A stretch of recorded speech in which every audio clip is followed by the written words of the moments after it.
first album you're really proud of, I read in a music paper. No. Well, that was probably slightly misquoted. I mean, we're very excited about this album. We feel that it is our best album and the best collection of songs that we've ever written together in that way. But we're proud of all our albums. You know, you never, you know, that's part of Depeche Mode history. You know, is building the albums. You know. Sure. I mean, you may go back and do things differently now, but they are a fact. They're there, and why not? So, what's special about this LP then, Andy? What is it that makes it a little, maybe just a bit better from your point of view? Quite a few reasons, really. I think there's 9 very good quality songs. You know, I think it's the best, like Dave said, the best collection of songs we've put together, and there's a great variety of things on it as well. And we spent a long time over it, you know, writing the songs and recording. Really took a lot of care over it, and that's why I think it is, you know, the best. So buy it. That's the end of the commercial, all right. So you took a long time over it then, Dave? Yeah. I mean, how long did it take? All in all, well, writing was probably, 3-4 months. That bit doesn't cost much money, but well, no, but the studio, 3 to 4 months actual studio time, which for us is sort of double what we've ever done before, you know. And we actually, I mean, it was mainly because we did take so much care over each sound, and I think, you know, and over the production as well, because we're doing the production with Daniel as a joint thing, and Gareth now has come in with us as well.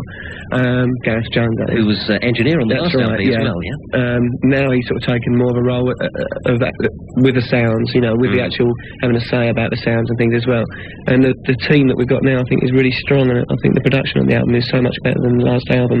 You know, it's an improvement, and that's, I mean, maybe that's what Depeche Mode is about, is to sort of move on all the time and try and create a new sound. Working with Daniel, not only in production, but he's sort of in charge of the record company as well. Has he given you a lot of time to mature in your own way? You know, no pressure? Well, that's one thing that we have been allowed with Mute. I think that's really sort of, we probably didn't realise it in the beginning, but now I think I really realise it more than anything, you know, that we've actually had that room to develop.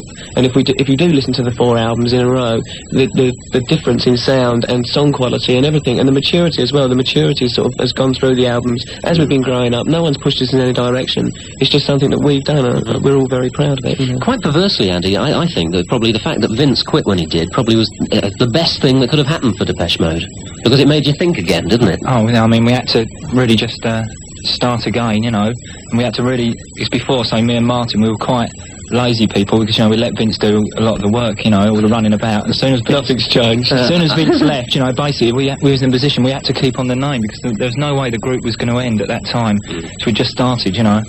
And you were sort of forced to try to write and things like that. Well, Martin has been writing for a long time.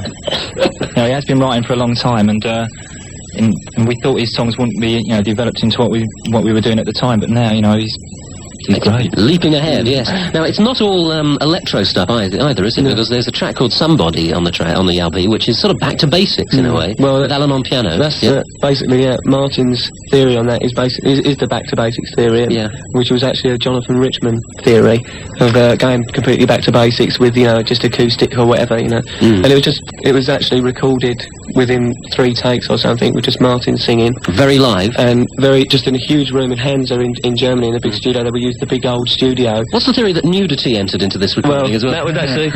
see, Martin, he wanted to get the feeling that he wanted to just feel totally free, actually.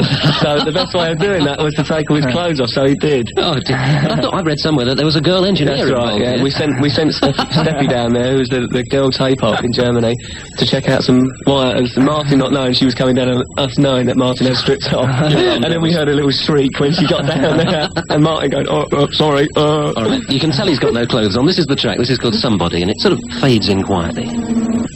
There's another ballad on the album as well that Martin sings, and right from the beginning I felt that it would be better if Martin could sing them, because they're very personal songs, and they're feelings that really I didn't have at that time. You know, I don't know, I just felt that I couldn't really relate to it as well as I could say some of the other songs. And not only that, I think it's good to sort of be able to have that sort of thing in the band, and we've always been like that with the musical parts. There's no one who plays any music. That's true, I've noticed you were kind of swapping around so different we thought, why should we do, you know, the vocal one, let's sort of expand with the vocal things as well, and it's more interesting live and everything. An extra dimension for the live show as well. We're talking to Dave Gahan and Andy Fletcher of Depeche Mode, and playing tracks from their album, Some Great Reward. As well as the album coming out, you have a tour in the very near future, don't you, Andy? That's right, we start on the 27th in St Austell. And I see it kind of runs up to 4 nights at the Hammersmith Odeon. That's right, in November. It's probably the biggest tour we've done in this country, and it's about 30 days. Sampled sounds into those, like we do in the So it'll sound like you got a piano anyway, sampled piano and stuff like that, yeah. That's clever. And Al's got his pedals and things, so... And on the last tour, we did use guitar, you know, on a few songs, but... No, that actually, live using it. When Martin felt a bit sort of suspect about it, you know, he sort of felt.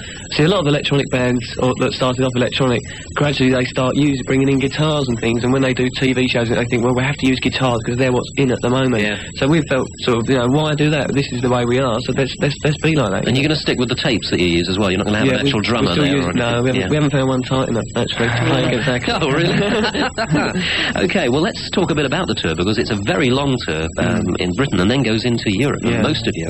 How do you survive and keep the enthusiasm going for nearly 2-3 months? Well, that's one of the biggest problems, really, is actually, you know, keeping up the enthusiasm, you know, and sort of being able to go out every night and know that what you're doing is you're giving people 100%, you know. You must be kind of thinking about what you're going to eat for dinner afterwards. Well, I do. I mean, sometimes, personally, myself, you know, I drift off quite a lot, you know, sometimes, and I forget what... Critically, you know, bad, you know, and they sort of like have good, you know, criticisms, but sometimes they just criticise us as people, and that really hurts because... Or the type of clothes you wear, you know, which is absolutely... It doesn't have a lot to do with it. It's got nothing to do with it. We put a lot of work into this album, and that's disheartening. It's not so bad with a single, you know, because they're just a laugh, the reviews. The thing is, journalists have become like totally predictable, basically, to us. We a lot of the time, I'm sorry, but a lot of the times you can predict what they're All going you to can do, just go to the night at the end. You give them it to them, you give them the album sort of thing, and sometimes you could write it yourself. Write the review very much the same. All right, well, I enjoyed listening to the LP today, I must tell you, and good luck with the album and the tour in the near future. That's Dave and Andy from Depeche.